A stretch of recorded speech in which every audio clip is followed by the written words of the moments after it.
Attendez, avant de passer à autre chose, laissez-moi vous expliquer quelque chose. Ignorer ce que je vais vous dire pourrait vous faire passer à côté d'un des moyens les plus efficaces pour stabiliser naturellement votre glycémie. Avant, je pensais que tous les aliments sucrés étaient à mes ennemis. Si vous souffrez de diabète ou si vous vous inquiétez pour votre glycémie, vous ressentez peut-être la même chose. C'était mon cas. Il y a peu de temps encore, j'en étais à un point où je redoutais chaque matin de vérifier ma glycémie. J'avais l'impression que, quels que soient à mes efforts, ce chiffre ne bougeait pas. Et j'étais terrifié par ce que l'avenir me réservait. Mais tout a changé lorsque je suis tombé sur deux fruits simples que la plupart d'entre nous, y compris les médecins, qualifient injustement de trop sucrés. Ces deux fruits m'ont fait réaliser à quel point nous laissons souvent la peur nous empêcher de profiter des cadeaux de la nature. À la fin de cet article, vous saurez exactement de quels fruits il s'agit, comment ils agissent, et vous découvrirez une astuce simple pour les rendre encore plus efficaces. Je voudrais vous raconter mon parcours, car vous vous reconnaîtrez peut-être un peu dans mon histoire. Croyez-moi, je n'avais pas prévu de devenir un grand amateur de fruits. Il y a un an, mon médecin m'a dit sévèrement: évitez les fruits sucrés, sinon vous le paierez cher avec votre glycémie. Et c'était tout. J'ai suivi ses instructions à la lettre. Pommes avec modération, bananes interdites, melons jamais, prunes rarement. Tout ce qui était sucré était un feu rouge dans mon esprit. Je me souviens d'un après-midi caniculaire où j'ai ouvert le réfrigérateur pour prendre un verre d'eau et où j'ai remarqué une tranche de melon frais laissée par mon mari. Elle avait l'air si appétissante, mais un combat intérieur s'est engagé en moi. On m'a dit pas de fruits sucrés, c'est courir au désastre. Pourtant, il faisait tellement chaud ce jour-là, et cette tranche de melon croquante m'appelait. Contre tous les conseils auxquels je m'accrochais, j'ai pris une petite tranche. Elle était sucrée, juteuse et rafraîchissante, et je me suis préparé à la montée de glucose qui ne manquerait pas de suivre. Ce soir-là, j'ai vérifié ma glycémie. Étrangement, elle n'était pas élevée du tout. En fait, elle était même légèrement inférieure à ma moyenne. Je me suis dit, c'est peut-être un hasard. Le lendemain, j'ai essayé un peu plus de melon, en notant soigneusement tout ce que je mangeais. Toujours pas de pic important. Après environ une semaine d'expérimentation timide, j'ai réalisé que mon taux ne grimpait pas. Cela m'a déconcerté, mais j'étais trop intrigué pour m'arrêter. J'ai donc commencé à faire des recherches en ligne, à interroger mes amis et à lire tout ce que je pouvais trouver. J'ai appris que la forte teneur en eau, les fibres et l'équilibre naturel des sucres du melon contribuent en fait à une absorption plus douce. Cette découverte m'a ouvert une porte dont je ne soupçonnais pas l'existence. Peut-être que tout ce que je croyais savoir sur le sucre manquait une nuance importante. Cela a donné naissance à une nouvelle routine pour moi. J'ai commencé à ajouter de petits cubes de melon à mon petit déjeuner. Ma voisine, qui souffre également de gonflements aux jambes, m'a dit que l'hydratation supplémentaire apportée par les fruits riches en eau, comme le melon, l'aidait à réduire ses chevilles enflées le matin. Était-ce vrai ou simplement le fruit de son imagination? Eh bien, j'ai remarqué que les matins où je mangeais du melon, mes chevilles étaient de moins raides. Y avait-il un lien? Un jour, je me suis dit: et si je remplaçais mon toast habituel par un petit bol de melon frais saupoudré de cannelle? J'avais entendu dire que la cannelle pouvait aider à réguler la glycémie. J'ai donc essayé. Le mélange était délicieux, mais je me suis préparé à une nouvelle hausse de glycémie. Les fois suivantes, j'ai constaté que mes taux étaient systématiquement meilleurs que d'habitude. Ma curiosité s'est encore plus éveillée. Vous a-t-on déjà dit: ne mange pas ça, c'est trop sucré? Mais au fond de vous, vous vous êtes demandé si c'était vraiment la seule raison? Si c'est le cas, sachez que vous n'êtes pas seul. J'ai vécu dans cette mentalité manichéenne pendant des années. Pas de sucré, sinon mon taux de glucose en pâtirait. Mais j'étais là, en train de grignoter du melon, sans voir mes taux s'emballer. C'était tout le contraire. Je me sentais hydraté, j'avais moins d'envie de malbouffe, et, d'une manière générale, je remarquais une légère amélioration de mon énergie. Je voudrais partager autre chose qui s'est produit à cette époque. Mon amie Marjorie m'a appelé et m'a demandé: comment fais-tu pour lutter contre la sécheresse de ta peau? Elle est également diabétique et a plus de 60 ans. Et nous souffrons toutes les deux d'une peau qui est parfois si tendue qu'elle pourrait se fissurer. Je lui ai répondu: c'est drôle, je me sens moins sèche depuis que j'ai ajouté du melon à mon petit déjeuner. Elle a essayé et m'a rappelé une semaine plus tard: ravie, mes lèvres ne sont plus gercées. C'est peut-être en partie parce qu'elle a également commencé à boire plus d'eau. Mais nous soupçonnons toutes les deux que le melon, riche en eau, y est pour quelque chose. Et voici quelque chose qui pourrait vous surprendre. Si vous souffrez de maux de tête constants ou d'une légère déshydratation, une tranche de melon peut vous apporter bien plus qu'un simple goût sucré. Comme il contient plus de 90% d'eau, le melon vous hydrate de l'intérieur. Cela suffit à soulager les maux de tête chez certaines personnes. D'après mon expérience, j'avais l'habitude de compter sur le café pour chasser ma fatigue, mais je me sentais finalement plus nerveuse qu'énergique. Remplacer le café par un smoothie froid au melon m'a semblé être un remontant plus doux. J'aime toujours le café, mais je n'en ai plus autant besoin pour fonctionner. Si vous n'avez pas encore essayé, c'est peut-être le moment de vous lancer. Je vais maintenant vous laisser sur votre faim, car j'ai vraiment envie de vous parler du deuxième fruit qui a changé ma vie. Mais avant cela, je dois vous révéler une autre particularité intrigante du melon. J'ai découvert une combinaison de 2 ingrédients qui aident à réduire encore plus les pics de glycémie, et vous l'avez probablement déjà dans votre cuisine. C'est simple, bon marché, et ne nécessite aucune compétence particulière. Je vais vous expliquer exactement de quoi il s'agit et comment l'utiliser, mais promettez-moi de rester jusqu'à la fin car c'est là que je vous donnerai tous les détails. En attendant, pour ceux qui souffrent de douleurs articulaires, je tiens à mentionner que les fruits riches en eau peuvent aider à réduire l'inflammation. Lorsque votre corps est bien hydraté, vos muscles et vos articulations se détendent plus facilement. Je ne prétends pas qu'une tranche de melon soit un remède miracle contre l'arthrite sévère ou quoi que ce soit de ce genre, mais j'ai constaté que mes genoux étaient de moins douloureux les jours où je consommais régulièrement des aliments riches en eau. Cela comprenait des salades, du melon, des concombres, des soupes, bref, tout ce qui contribuait à une meilleure hydratation. Si vous avez déjà eu l'impression que votre corps était plus lourd que d'habitude, alourdi par des douleurs, vous étiez peut-être légèrement déshydraté sans vous en rendre compte. C'est parfois aussi simple que cela. L'un de mes petits plaisirs est de mixer du melon avec du concombre et de la menthe pour faire un smoothie. Cela a le goût de l'été, même par temps froid. J'ai appris à ne pas ajouter de sucre, car la douceur naturelle suffit. Ce mélange simple est particulièrement rafraîchissant si vous vous sentez raide ou fatigué en milieu de journée. Le plus difficile pour moi a été de renoncer à mon biscuit de l'après-midi. Mais le remplacer par un smoothie melon-concombre s'est avéré être un régal plutôt qu'un sacrifice. Si vous avez parfois des envies de sucre, essayez quelque chose de similaire. Vous serez surpris de voir à quel point c'est satisfaisant. Juste au moment où je commençais à m'habituer au melon, je me suis souvenu d'un autre conseil donné par une amie plus âgée qui luttait contre le diabète depuis des années. Elle m'avait dit « Les prunes sont sous-estimées. Elles ont l'air petites, mais elles ont du punch ». Cette phrase m'était restée en tête, mais à l'époque, je l'avais ignorée pensant que les prunes étaient trop sucrées. Pourtant, je commençais déjà à comprendre que ma vieille règle, pas de fruits sucrés, n'était peut-être pas tout à fait correcte. Je me suis donc dit « Qu'est-ce que j'ai à perdre ?» Avant de vous parler des bienfaits des prunes, j'ai encore un conseil sur le melon qui m'a aidé à mieux dormir. Parfois, si j'avais envie d'un encas tard le soir, je mangeais quelques cubes de melon arrosé de jus de citron vert et de menthe fraîche. C'était comme un dessert, sans la lourdeur qui pouvait perturber mon sommeil. Avant, je me réveillais plusieurs fois par nuit, mais avec cette petite collation, je me sentais plus calme. C'est peut-être l'hydratation, la légèreté de mon système digestif ou simplement le plaisir de manger un petit plaisir sans culpabilité. Quoi qu'il en soit, je vous encourage à essayer si vous avez des fringales nocturnes. Et si vous le faites, dites-moi si cela fonctionne pour vous. Maintenant, parlons des prunes. Les prunes ont été ma deuxième grande révélation. Je passais devant elles au magasin où je les achetais parfois pour mes petits-enfants, mais je n'aurais jamais pensé qu'elles pourraient m'aider. Elles sont sucrées, juteuses. Elles doivent sûrement être mauvaises pour le taux de glycémie, non? Eh bien non. Il s'avère que les prunes contiennent une bonne dose de fibres et d'antioxydants qui ralentissent l'absorption des sucres dans le sang. Ce n'est pas la même chose que de manger un biscuit ou une barre chocolatée. Ma première expérience a consisté à manger une prune dans l'après-midi dès que je sentais mon énergie baisser. C'était généralement le moment où j'avais envie de quelque chose de sucré. Mais la prune a satisfait cette envie sans faire grimper mon taux de glucose en flèche. Et ce n'est pas tout. Si vous avez déjà souffert de ballonnement ou de digestion lente, les prunes peuvent vous aider à réguler votre transit intestinal. J'ai également lu que les polyphénols contenus dans les prunes peuvent réduire l'inflammation au fil du temps. Je n'y croyais pas au début, mais après quelques semaines de consommation quotidienne, j'ai remarqué que mes genoux étaient moins gonflés. Ce n'était pas un changement spectaculaire du jour au lendemain, mais plutôt un soulagement progressif. Je ne peux pas affirmer avec certitude que les prunes sont seules responsables de cette amélioration, mais je pense qu'elles ont joué un rôle positif dans mon nouveau mode de vie.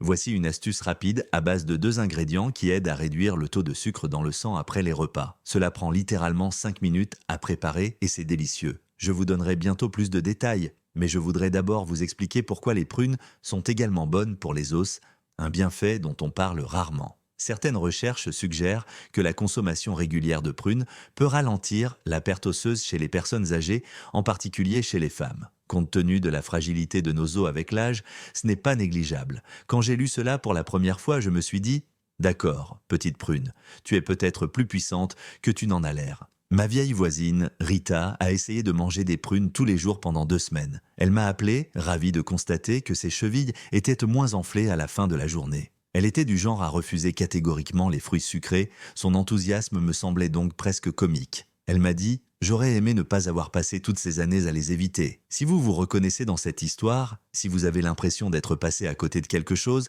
ne soyez pas trop dur avec vous-même. Nous faisons souvent de notre mieux avec les informations dont nous disposons. Une question revient souvent. Les prunes ne sont-elles pas trop acides ou trop sucrées? Honnêtement, j'adore cette subtile acidité. Et j'apprécie également la chair sucrée. Certaines personnes les épluchent pour atténuer l'acidité, mais n'oubliez pas que la plupart des nutriments et des fibres se trouvent dans la peau. Donc, si vous supportez un peu d'acidité, gardez la peau. Cela en vaut la peine. Chaque fois que j'ai envie d'un dessert, je fais cuire des tranches de prunes avec de la cannelle et un filet de jus de citron. 10 minutes au four et vous obtenez une gourmandise réconfortante qui vous fait plaisir sans faire grimper votre glycémie. Je peux vous dire que cela a changé ma vie. Je dois partager cette astuce à 2 ingrédients car je ne peux plus la garder pour moi. C'est très simple. Vous coupez une prune mûre en tranches, puis vous la saupoudrez de cannelle moulue. Tout comme le melon, la cannelle aide à réduire les pics de glycémie. Les fibres et les antioxydants de la prune s'associent aux propriétés naturelles de la cannelle pour équilibrer la glycémie. Et c'est vraiment délicieux. Si vous le mangez lentement après le déjeuner,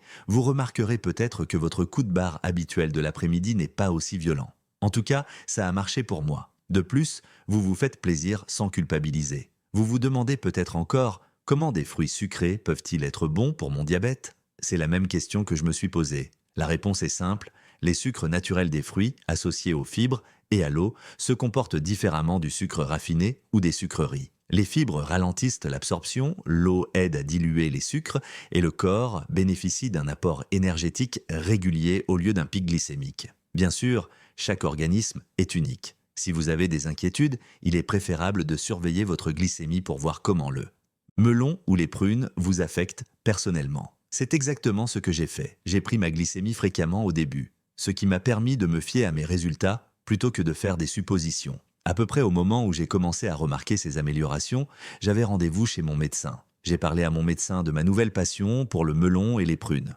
Je m'attendais à moitié à un sermon, mais à ma grande surprise, elle m'a simplement répondu « Si votre glycémie est stable, continuez à faire ce qui vous convient ». Elle m'a rappelé de surveiller les portions, mais elle a elle-même admis que les fruits frais peuvent avoir des effets bénéfiques inattendus s'ils sont consommés avec modération. Cette confirmation m'a procuré un immense sentiment de liberté. Je n'enfreignais pas les règles, je les réécrivais simplement en fonction de la réaction de mon corps. Si vous vous êtes déjà senti pris dans un cercle vicieux où vous vous disiez « ne mange pas ceci, ne mange pas cela », je vous encourage à aborder les fruits avec attention plutôt qu'avec crainte. Commencez petit, mesurez vos taux et écoutez votre corps. Car soyons honnêtes, ma plus grande frustration était de me voir interdire toute une catégorie d'aliments. Cette vision manichéenne m'a privé du plaisir de manger. Et devinez quoi? Je me sens désormais plus dynamique et moins privé, simplement parce que j'ai réintroduit dans mon alimentation quelques fruits naturellement sucrés, mais équilibrés. Revenons-en aux avantages concrets que j'ai constatés et entendus chez d'autres personnes.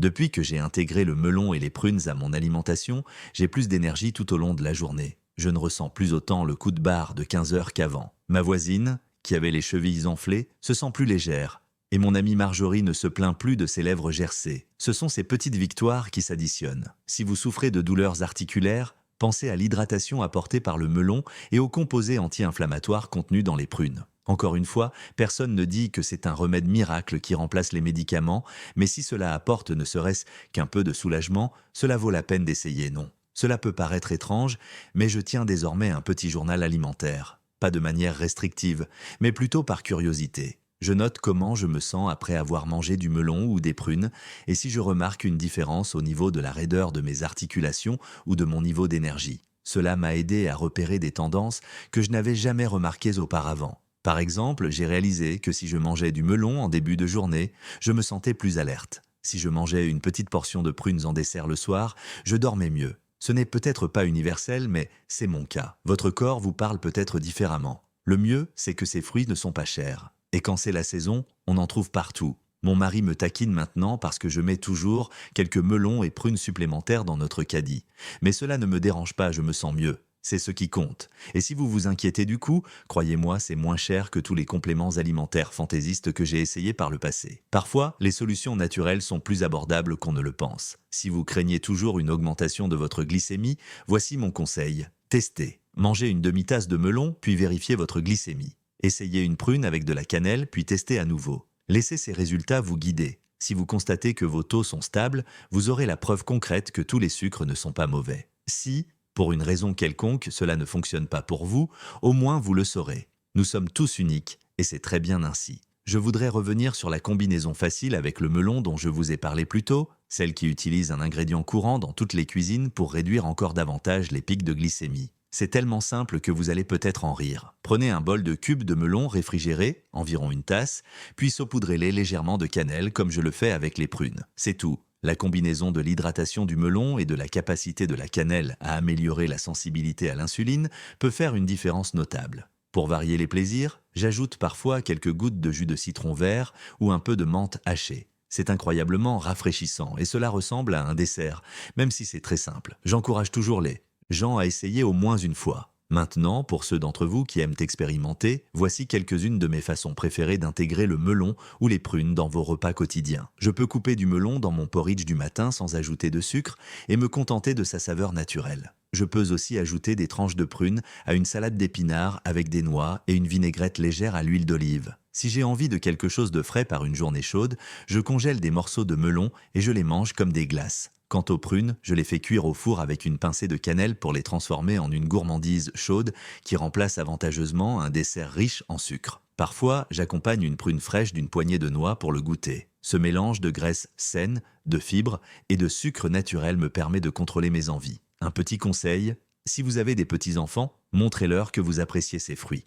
J'ai remarqué que les enfants qui nous voient savourer des aliments sains sont souvent curieux et veulent goûter eux aussi. Vous pouvez rendre cela amusant en préparant des cubes de melon congelés ou des tranches de prunes accompagnées d'une cuillerée de yaourt. Imaginez le plaisir de partager un encas à la fois bon pour la santé et appétissant pour eux. C'est une façon simple mais efficace de transmettre des habitudes plus saines. Je sais également que certains d'entre vous souffrent peut-être de douleurs aux pieds dues au diabète ou d'une sensation de lourdeur dans les jambes. D'après mon expérience, une meilleure hydratation et des mouvements doux m'ont aidé. Les jours où je bois un smoothie au melon et fais quelques étirements, mes pieds s'y sont moins enflés le soir. Encore une fois, est-ce uniquement grâce au melon? Probablement pas. Mais c'est une pièce du puzzle dans le mode de vie que j'ai adopté, qui met l'accent sur une alimentation naturelle et simple et une activité physique modérée. Si vous êtes prêt à tenter l'expérience, voici ce que je vous suggère. Engagez-vous à ajouter du melon et ou des prunes à votre alimentation pendant 5 jours. Notez chaque jour comment vous vous sentez, votre humeur, votre énergie, vos douleurs, votre taux de glycémie si vous le surveillez. Observez simplement. À la fin de ces 5 jours, vous constaterez peut-être des tendances